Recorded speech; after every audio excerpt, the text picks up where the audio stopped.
सोनपुर गांव में सोमू नाम का एक गरीब किसान अपनी पत्नी उर्मिला के साथ रहता था। सोमू और उर्मिला बहुत ही मेहनती और ईमानदार थे।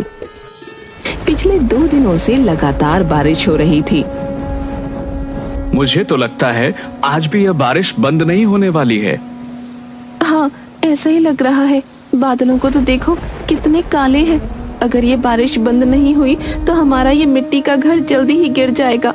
हमने कितनी मुश्किलों से सिर छुपाने के लिए घर बनाया था। तुम सही कह रही हो, लेकिन ऊपर वाले की जैसी मर्जी होगी वैसा ही होगा। हम उसकी मर्जी के आगे कुछ भी नहीं कर सकते। सोमू और उर्मिला रात भर एक छतरी लेकर अपने घर के बाहर बैठे रहते हैं, लेकिन बारिश तो मानो उनका घर ही गिराने आई थी। सुबह होते होते उन दोनों का मिट्टी का घर गिर जाता है। अब क्या करेंगे हम? कुछ भी समझ में नहीं आ रहा है। मेरा तो दिमाग ही काम नहीं कर रहा। इस तरह हिम्मत हारने से कुछ नहीं होगा, कुछ तो करना ही पड़ेगा। चलो हम दोनों अपने गांव के जादुई कुएं के पास चलते हैं। वो सबकी मदद करता है, हमारी भी जरूर करेगा। तुम सही कह रही हो। उस जादुई कुएं ने गांव में कितने ही लोगों की मदद की है। वह हमारी भी मदद जरूर करेगा। सोनपुर गांव में एक जादुई कुआं था। उस कुएं का पानी बहुत ही साफ और मीठा था। उस कुएं में बहुत सारे हीरे थे। जब भी कोई गांव वाला उस कुएं से अपनी परेशानी बताता तो वो कुआं एक हीरा निकालकर उस गांव वाले को दे देता और उनकी मदद करता। सोमू और उर्मिला कुएं के पास जाते हैं।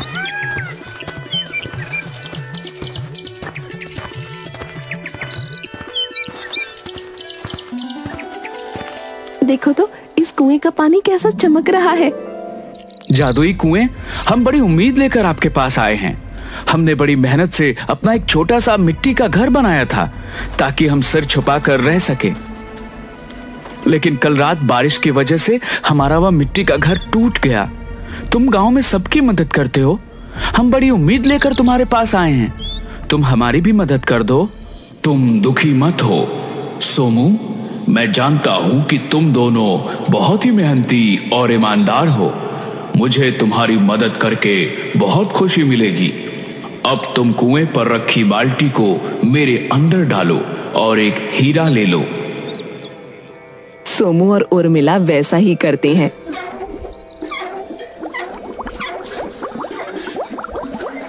और एक हीरा ले लेते हैं। दोनों हीरे को देखकर बहुत खुश होते हैं। जादुई कुएं, तुम्हारा बहुत बहुत शुक्रिया। तुमने इस मुश्किल समय में हमारी मदद की। हम तुम्हारा ये एहसान पूरी जिंदगी नहीं भूलेंगे। वो दोनों हीरा लेकर चल पड़ते हैं। गांव के लोगों की मदद करना कुएं को बहुत अच्छा लगता था और गांव वाले उस कुएं से बहुत प्यार करते थे। मैं सोच रहा हूँ कि इस हीरे को बेचने शहर चला जाऊं। वहाँ मुझे इसके अच्छे पैसे मिल जाएंगे। तुम बिल्कुल ठीक सोच रहे हो। एक काम करो, शहर में तुम्हारे चाचा जी का बेटा रहता है ना, उसके घर चले जाओ। वो जरूर किसी अच्छी जगह पर इस हीरे का सौदा करवा देगा।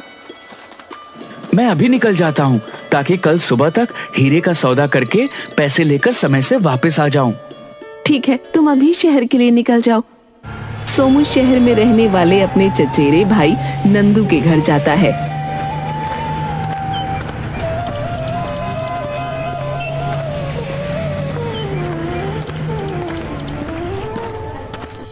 अरे सोमू भैया, आज तुम कैसे आ गए? मुझे तो लगता था कि तुम गांव में ही रहने वाले हो। हाँ भाई, गांव तो मुझे बहुत पसंद है, लेकिन क्या बताऊं, इस बार बारिश की वजह से हमने जो घर बांधा था वह टूट गया। हम बड़ी मुश्किल में आ गए। मैंने तो तुमसे कितनी बार कहा कि मेरे साथ चलो, मैं तुम्हारी कहीं न कहीं नौकरी लगवा दूंगा, लेकिन ना जाने तुम्हें उस गांव से क्या लगाव है। वह सब बातें छोड़ दो। मैं तुम्हारे पास एक काम से आया हूँ। हाँ सोमू भैया, बोलिए, क्या बात है? सोमू अपने थैले में से हीरा निकालता है। मुझे इस हीरे का सौदा करना है। नंदू की आंखें चमक जाती हैं। भैया, आपके पास ये हीरा कहाँ से आया? सोमू नंदू को गांव के जादुई कुएं के बारे में बताता है। नंदू थोड़ा लालची किस्म का इंसान था और बिना मेहनत के पैसे कमाना चाहता था। जादुई कुएं की बात सुनकर नंदू के मन में लालच आ जाता है। ठीक है भैया, मैं इस हीरे को आपको बहुत अच्छा दाम दिलवा दूंगा। तुम्हारा बहुत एहसान होगा भाई।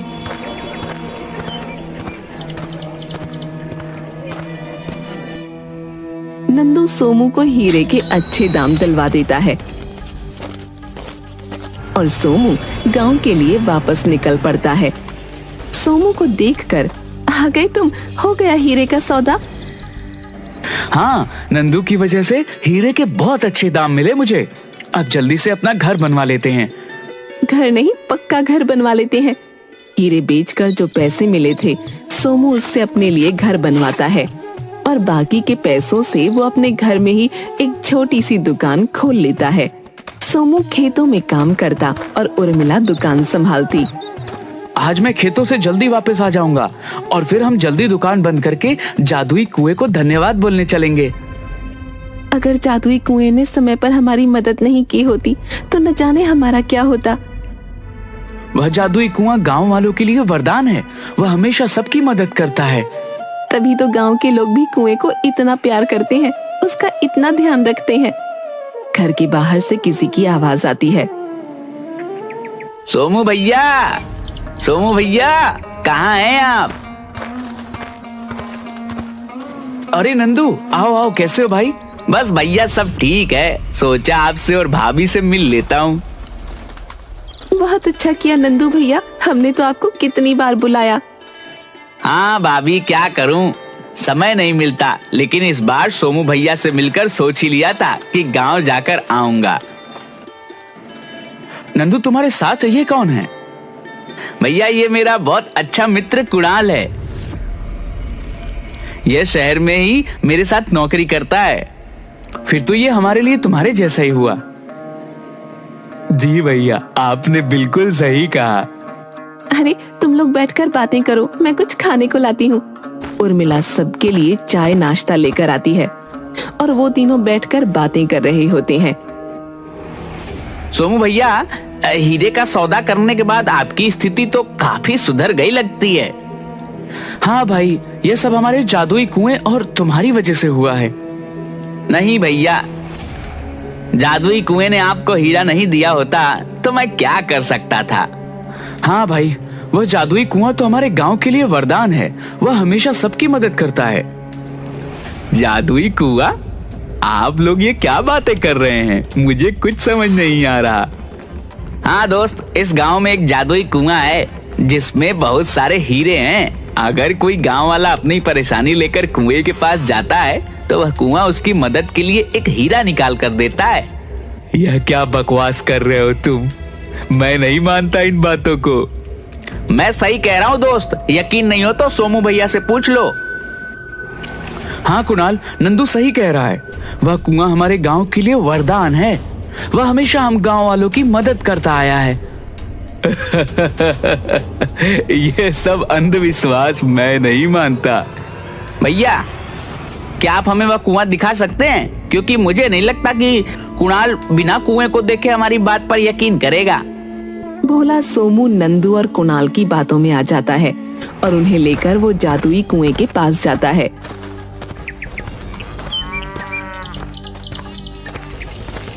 इतने हीरे मैंने सोचा ही नहीं था। तुम सही कह रहे हो भाई, इतने हीरे इस कुएं में हैं। अगर ये सारे हीरे किसी को मिल जाए तो वह राजा बन जाएगा। इस कुएं के बारे में एक बात बहुत प्रसिद्ध है।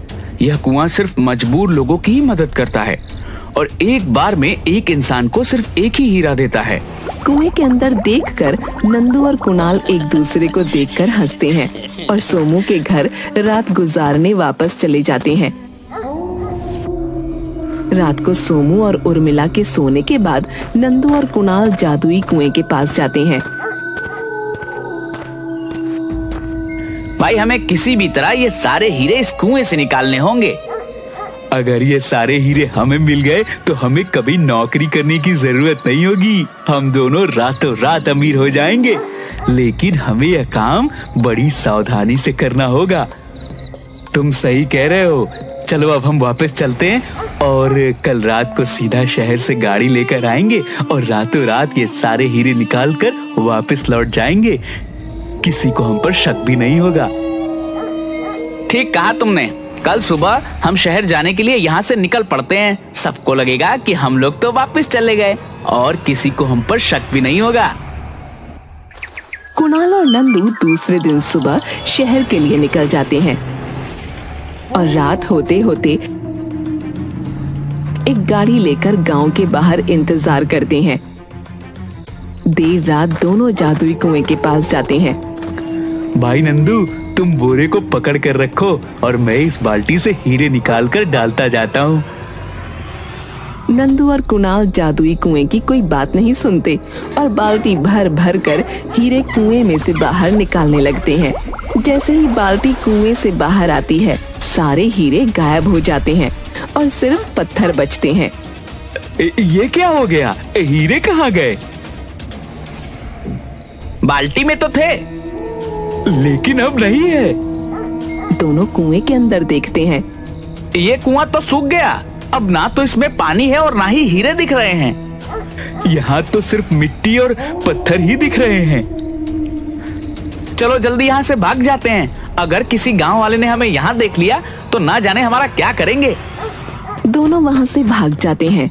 थोड़ी दूर पहुँचने के बाद ही अचानक से नंदू चिल्लाता है, कुणाल भाई, मुझे कुछ नहीं दिख रहा है। अरे तुम कहाँ हो? मैं यही हूँ। क्या हो गया तुम्हें? मुझे कुछ भी दिखाई नहीं दे रहा। मुझे अपना हाथ दो। ये लो, मेरा हाथ पकड़ो। कुणाल अपना दाहिना हाथ नंदू की तरफ बढ़ाने की कोशिश करता है, लेकिन उसका हाथ उठता ही नहीं। अरे नंदू, मेरा दाहिना हाथ काम नहीं कर रहा है। मुझे तो लगता है हमारे पापों की सजा मिल गई। तुम ठीक कह रहे हो। हमें उस जादुई कुएं के पास वापस जाकर उससे माफी मांगनी होगी। वो दोनों जादुई कुएं के पास वापस जाते हैं। दूसरी तरफ सुबह दो गांव वाले जादुई कुएं के पास मदद मांगने आते हैं और जब वो कुएं के अंदर देखते हैं तो कुआं सूख चुका होता है। जादुई कुएं, यह क्या हो गया तुम्हें? तुम सूख कैसे गए? मेरी मदद करो। मैंने हमेशा तुम गांव वालों की मदद की है। आज मुझे तुम्हारी मदद की जरूरत है। तुम बताओ हमें क्या करना है। हम तुम्हारे लिए सब कुछ करेंगे। पास के एक जंगल में एक आम का पेड़ है। उस पेड़ पर एक चुड़ैल रहती है। तुम्हें उस पेड़ का एक पत्ता लाकर मेरे अंदर डालना होगा और फिर मैं पहले की तरह हो जाऊंगा। हम तुम्हारी मदद तो करना चाहते हैं, लेकिन चुड़ैल से बहुत डर लगता है। उस चुड़ैल ने हमें खा लिया तो।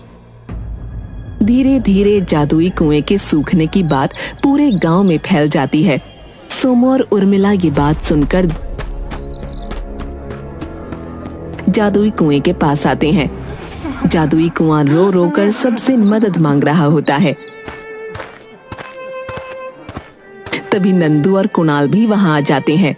उन्हें अपने किए पर बहुत पछतावा हो रहा होता है। जादुई कुएं, हमें माफ कर दो। यह सब हमारी वजह से हुआ। अगर हम लालच नहीं करते तो आज तुम्हारी यह दशा नहीं होती। मैं तुमसे क्या कहूं? एक तरफ तुमने अपने लालच पे आकर मुझे इस स्थिति में पहुंचा दिया और दूसरी तरफ यह गांव वाले हैं जिनकी हमेशा बुरे वक्त में मैंने मदद की। आज मेरे बुरे वक्त में मेरी कोई मदद करने को तैयार नहीं है। नंदू और कुणाल को ही भेज दो, क्योंकि यह सब उनकी वजह से ही हुआ है। आप सब हमें माफ कर दीजिए।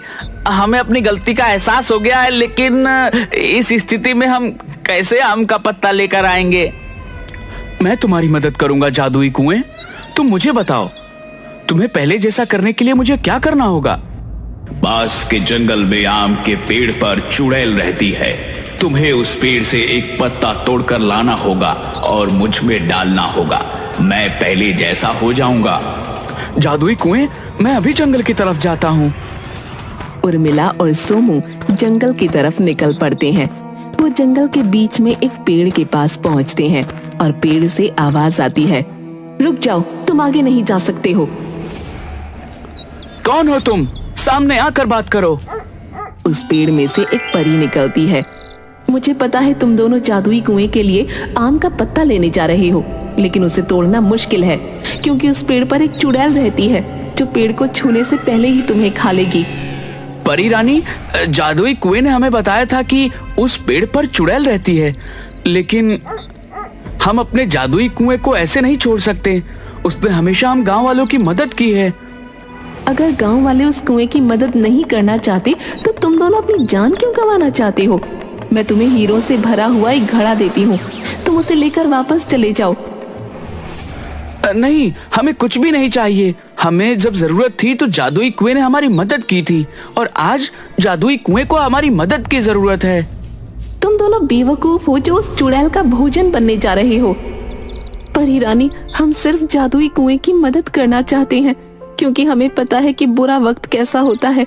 जादुई कुएं ने हमें हमारे बुरे वक्त से बाहर निकाला था, इसलिए आज अगर हमें अपने प्राण गंवाकर भी उसकी मदद करनी पड़ेगी तो हम जरूर करेंगे।